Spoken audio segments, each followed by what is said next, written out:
जय जय रघुवीर समर्थ. होळी विशेष श्रवण.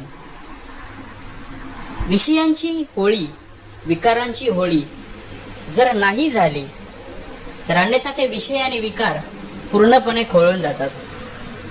समर्थ म्हणतात, प्रत्येक वेळी या विषयांना ताब्यात ठेवणं खूप गरजेचं आहे. मनावरती ताबा जसा असतो त्यावेळी विषयांवरती सुद्धा ताबा असणं खूप गरजेचं आहे. विषय कधी घात करतील हे कधी समजणार सुद्धा नाही. विषय गोड हे लागले मला, त्यामुळे असे घात आपुला, कळुनिया असे भ्रांती जाईना, हे दयानी दे श्री गजानना. हे विषय, कारण की त्या माशाला जेव्हा गळीमध्ये जेव्हा एक काही अडकवलं जातं आणि त्यामध्ये मासा जेव्हा अडकून जातो, गळ गिळता सुख वाटे, उडू जाता घसा फाटे.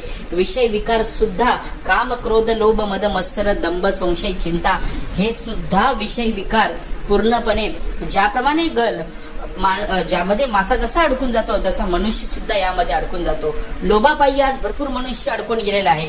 काम क्रोधापायी तर आज मनुष्य पूर्णपणे आज विचंबून गेलेला आहे. यातून सोडवण्यासाठी जर पाहिजे असेल तर ते सद्गुरु चरण.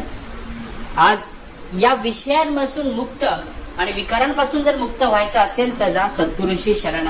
संकल्प केला पाहिजे, मूळ संकल्प हरी संकल्प जो निश्चय आहे तो केला पाहिजे. आत्मस्थितीचा निश्चय ज्या ठिकाणी बोललेला आहे ते करणं गरजेचं आहे.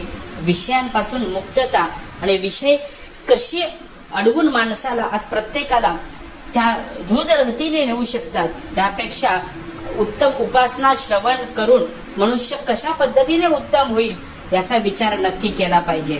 कारण मनुष्याला आज पूर्णपणे गुंतून मोहजाळी मायाजाळी गेलेला आहे. त्यातून बाहेर पडण्यासाठी शेवटी सद्गुरूच पाहिजे. सद्गुरू विना सापडेना सोय, धरावे ते पाय आदी आदी. हेच आहे. फक्त मनुष्याने एक मूळ संकल्प करून आयुष्याची नवनिर्मिती केली पाहिजे. हेच होळी निमित्त एक श्रवण. जय जय.